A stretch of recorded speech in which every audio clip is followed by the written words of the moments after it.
Good morning, student. Today we are discussing about the topic corrosion.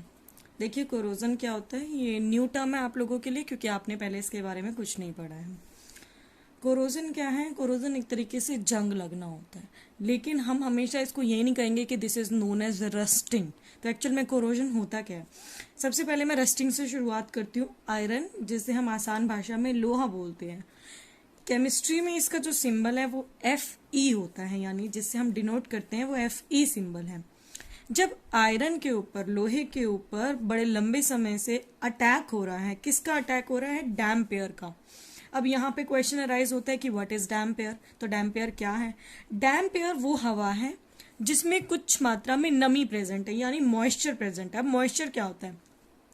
अगर हवा में पानी के मॉलिक्यूल्स प्रेजेंट हो, कुछ नमी प्रेजेंट हो, तो उसे हम मॉइस्चर कहते हैं. तो हमारे एटमॉस्फेयर में जितनी भी एयर है, अगर उसमें मॉइस्चर प्रेजेंट है यानी वाटर के मॉलिक्यूल्स प्रेजेंट है, तो उसे हम डैम्पेयर बोलते हैं. जब डैम्पेयर किसी भी लोहे के सब्सटेंस के ऊपर अटैक करती है तो उसके ऊपर क्या बनता है? Forms brown flaky layer. अब ये ब्राउन फ्लेकी लेयर क्या है? फ्लेकी लेयर क्या होती है कि एक दरदरी सी एक परत आ जाना. कोई भी सब्सटेंस है, सबसे बेस्ट एग्जांपल इसका कूलर है. हमारे घरों के बाहर कूलर रखे होते हैं. ऑब्वियसली है कि उसमें से पानी गिरता है तो हम उसे बाहर रखते हैं, अपनी छतों पे रखते हैं. तो कूलर में हम क्या देखने को मिलता है कि लंबे समय के बाद उसके ऊपर एक ब्राउन फ्लेकी सब्सटेंस जाता है, एक लेयर आ जाती है, जिसके बाद वो डिटीरियोरेट यानी खराब होना शुरू हो जाता है कूलर. तो वो जो ब्राउन फ्लेकी सब्सटेंस है उसे हम रस्ट कहते हैं. रस्ट यानी आसान भाषा में जंग लगना. अब ये रस्ट एक्चुअल में लगती कैसे है? ध्यान देना. जब कोई भी आयरन का आर्टिकल है, यहाँ पे हम कोई भी आर्टिकल हो सकता है, कोई भी चीज हो सकती है, मटेरियल, चाहे हम कूलर है या किसी और तरीका, हैमर है या कोई और ग्रिल वगैरह, बिल्डिंग की ग्रिल है, जब उसके ऊपर वाटर मॉलिक्यूल्स का फॉर्मूला ये है और ऑक्सीजन यानी एटमॉस्फेयर के ऑक्सीजन के कांटेक्ट में आता है और ये H2O के साथ रिएक्ट करता है, तो एक फॉर्मूला बनता है Fe2O3.XH2O. This is known as ferric oxide, या आसान भाषा में हम इसे रस्ट कहते हैं. कॉमन लैंग्वेज होती है आसान भाषा, जिसे हम अपनी डेली लाइफ में इस्तेमाल करते हैं. सेकेंड क्वेश्चन अराइजेज हियर कि एक्चुअल में ये XH2O क्या है? Fe2O3 यानी जब आयरन, ऑक्सीजन और वाटर से कांटेक्ट में आ गया तो ये कंपाउंड बना लिया. Now what is XH2O? XH2O is unknown number of water molecule. अब हमें ये नहीं पता कि जंग लगने में 10 पानी की बूंदों ने काम किया, 5 पानी की बूंदों ने काम किया, 15, 50, 100 कितनी बूंदों ने काम किया जंग लगाने के लिए. इसलिए हम यहाँ पर X का इस्तेमाल करते हैं. X is unknown variable. We don't know about it कि how many water of molecules will attack on the iron article. ये तो हमारी रस्टिंग होगी. इसको हम आसान भाषा में फिनोमिना को रस्टिंग बोलते हैं. और जो इसके ऊपर ब्राउन फ्लेकी सब्सटेंस की लेयर आई, this is known as rust. और इसका केमिकल फॉर्मूला फेरिक ऑक्साइड, या हम इसे हाइड्रेटेड फेरिक ऑक्साइड भी कहते हैं. हाइड्रेटेड पे ध्यान देना. हाइड्रेटेड जिस भी सब्सटेंस के आगे लगा होगा, इसका मतलब वहां पे क्या प्रेजेंट है? पानी प्रेजेंट है, पानी की मात्रा प्रेजेंट है. अब कॉपर, ये तो था जंग लगने के बाद, एक आयरन आर्टिकल की बात हो रही है. लेकिन अब हम बात कर रहे हैं कोरोजन की. तो कोरोजन सिर्फ आयरन आर्टिकल में नहीं होता.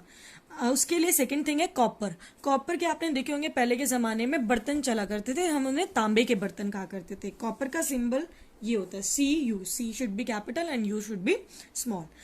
बिल्कुल सेम प्रोसेस. जब कॉपर डैम्पेयर के कॉन्टेक्ट में आया, H2O, mainly it reacts with CO2 instead of O2. Oxygen की जगह ये कार्बन डाइऑक्साइड से कंबाइन करके 2 प्रोडक्ट बनाता है. पहले प्रोडक्ट का नाम है कॉपर कार्बोनेट और दूसरे का नाम है कॉपर हाइड्रोक्साइड. इस कॉपर कार्बोनेट में भी इसकी तरह हाइड्रेटेड होता है. ये भी मतलब पानी के मॉलिक्यूल्स प्रेजेंट है, जो हमने हाइड्रोक्साइड के फॉर्म में दिखा दिए. समटाइम्स ये आपको प्लस का साइन, समटाइम्स यहाँ पे डॉट होगी. इसका मतलब ये इसके अंदर प्रेजेंट है. कॉपर कार्बोनेट का कलर ग्रीन होता है. जैसे जंग ब्राउन कलर की होती है, कॉपर कार्बोनेट के ऊपर एक लेयर जमती है जब वो H2 और CO2 से कंबाइन करता है, और वो लेयर होती है हरे रंग की, ग्रीन कलर की लेयर. पहले पीतल के बर्तन पे जम जाया करती थी. तो इसे हम कोरोजन कहते हैं, रस्टिंग नहीं कहते हैं. अब आती है सिल्वर की बारी. जैसे कि आप चांदी के बर्तन देखते हैं, चांदी के बर्तन में क्या है?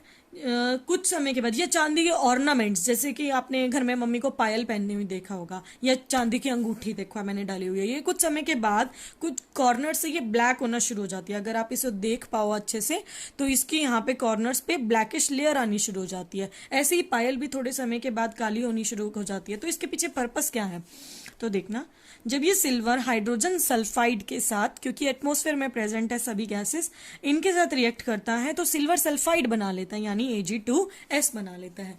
और यही सिल्वर सल्फाइड जो है वो ब्लैक कलर की लेयर जमा लेती है चांदी के ऊपर, जिसकी वजह से उसकी शाइन धीरे धीरे जानी शुरू हो जाती है। तो ये भी क्या है, कोरोजन है in the case of silver.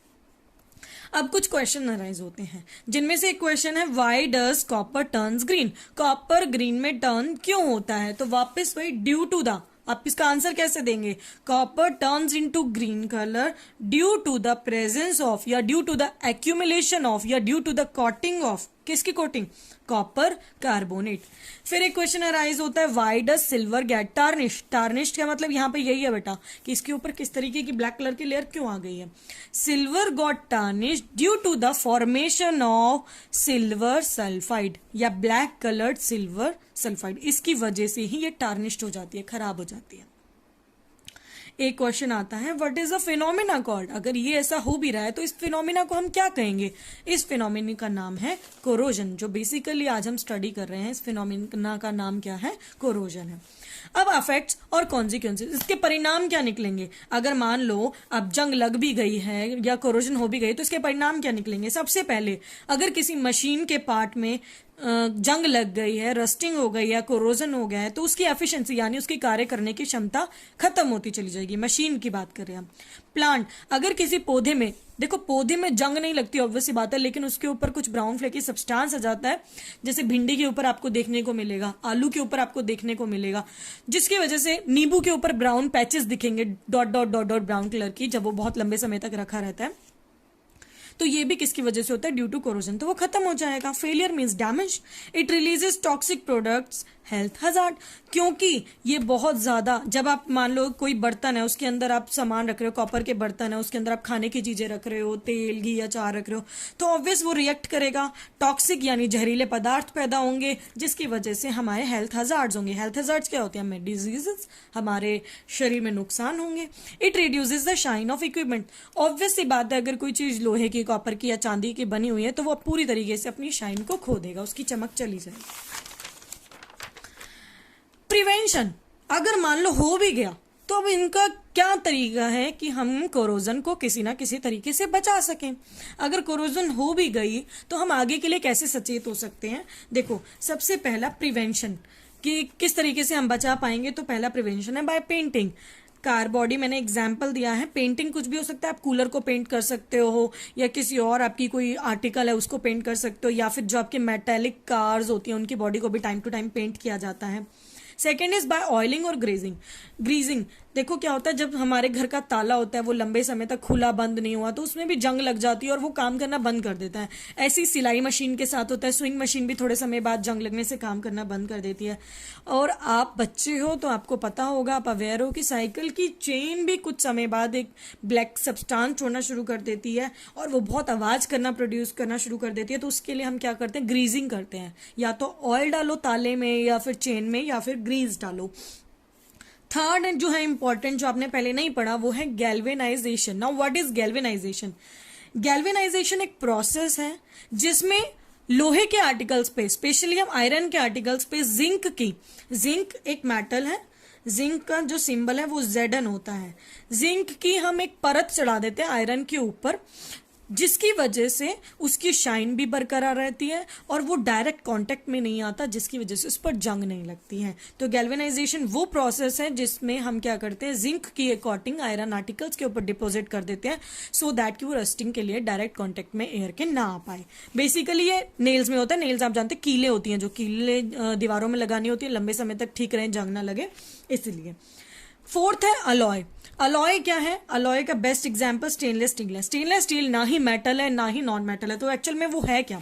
देखो बेटा, जब हम मेटल और नॉन मेटल, या फिर नॉन मेटल और नॉन मेटल, या फिर मेटल प्लस मेटल, इनको कंबाइन कर देते हैं कोई अलग अलग, तो अलॉय बनता है।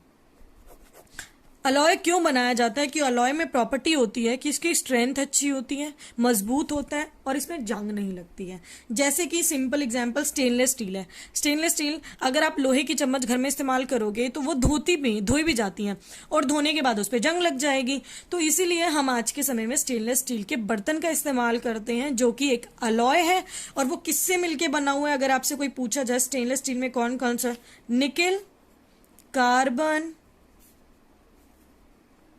Chromium plus manganese. Stainless steel के ये कंपोनेंट है। ये अलग अलग बेटा मेटल और नॉन मेटल का नाम है। कार्बन यहाँ पे नॉन मेटल है, निकेल मेटल है, क्रोमियम मेटल है, मैग्नीज आपकी मेटल है। तो ये जब आपस में कंबाइन करते हैं तो एक नई चीज की फॉर्मेशन करते हैं जो क्वालिटी में बेटर होता है, मोर शाइनियर होता है और वो हमें जंग से प्रोटेक्ट करने का काम करता है। तो स्टेनलेस स्टील इसका बेस्ट एग्जाम्पल है। या फिर आप जो मेडल्स पहनते हो, ब्रॉन्ज का मेडल, ब्रास की चीजें, बर्तन होते हैं, कांसा जिसे हम बोलते हैं, वो भी अलॉय होता है। Last is and most important is electroplating. As इस नेम इंडिकेट की प्लेटिंग हो रही है, कोई परत चढ़ाई जा रही है, लेकिन electro with the help of electricity. Yes, for example specially jewellery में आपने सुना होगा सोने का पानी चढ़वाना, चांदी का पानी चढ़वाना लोहे के ऊपर, या चांदी के ऊपर सोने का पानी चढ़वाना। तो ये एक्चुअल में है क्या?